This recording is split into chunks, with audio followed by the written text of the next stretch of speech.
Salut, bienvenue sur l'Instant Maths. Dans cette vidéo, je vais te montrer comment calculer des expressions avec des nombres relatifs. On se limitera cependant au cas des sommes.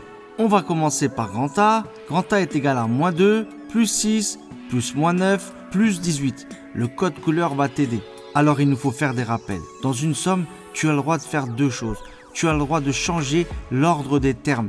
Les termes, ce sont les nombres que tu additionnes. Et la deuxième chose que tu peux faire dans une somme, c'est que tu vas pouvoir associer intelligemment les termes. Ne t'inquiète pas, tu vas voir, tu vas comprendre au fur et à mesure. Donc on a dit qu'on pouvait changer l'ordre des termes.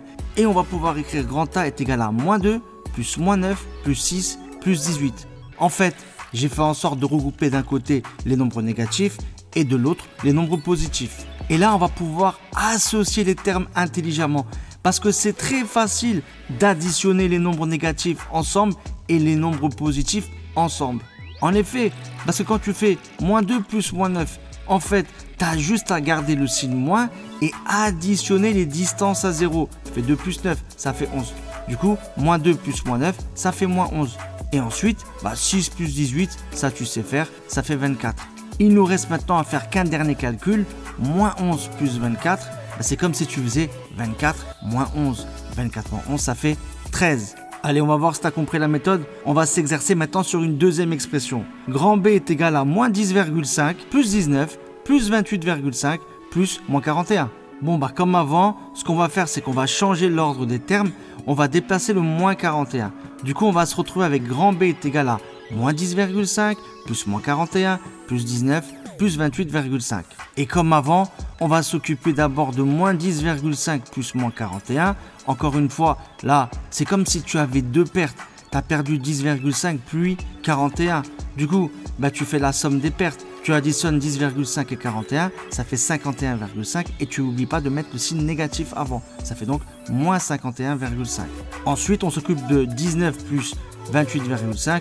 Là, c'est une addition simple, tu sais faire, ça fait 47,5. Et il ne nous reste maintenant plus qu'à calculer moins 51,5 plus 47,5. Comme tu le vois, ici, tu additionnes deux nombres qui n'ont pas le même signe. Un est négatif, l'autre est positif. Mais du coup, il faut déjà qu'on puisse déterminer le signe du résultat. Et là, tu vas regarder celui qui est le plus éloigné de 0. C'est moins 51,5. Et donc, c'est lui qui va donner le signe. En effet, si tu as plus perdu que gagné, forcément, à la fin, tu vas te retrouver avec une perte, pas un gain. Donc, moins 51,5 plus 47,5, on sait qu'on va avoir un résultat négatif.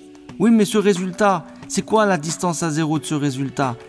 Pour le trouver, on reprend donc du coup 51,5 parce que ça, c'est la plus grande distance à 0 et on va enlever la plus petite distance à 0, c'est 47,5. Donc si tu fais 51,5 moins 47,5, ça va te donner 4. Et du coup, comme tu sais que le résultat est négatif, tu écris moins 4.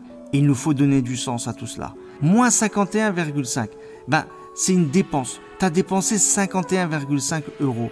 Mais sur ton compte, il y avait 47,5 €. Du coup, tu as consommé un peu plus que ce que tu avais sur le compte. Donc forcément, tu vas être dans le négatif. Et tu as consommé du coup 4 € de plus que ce que tu avais sur ton compte. Donc tu vas te retrouver avec moins 4 €. Tu es à découvert. Allez, on s'entraîne sur un dernier exemple. Tu as donc grand C est égal à moins 18,009 plus 70,145 plus 18 plus 0,009. Ça a peut-être l'air d'être difficile, mais tu vas voir, c'est archi simple. En effet, il y a une astuce ici. On a tout intérêt à commencer à calculer 18 plus 0,009. Parce que ça fait du coup 18,009. Et là, regarde bien ce qui se passe. Tu as d'un côté moins 18,009 et de l'autre, tu as 18,009. Ici, on va pouvoir faire en sorte de nous occuper de ces deux nombres-là, qui sont en fait des nombres opposés. Des nombres opposés, lorsque tu les additionnes, ça fait quoi ? Ça fait 0.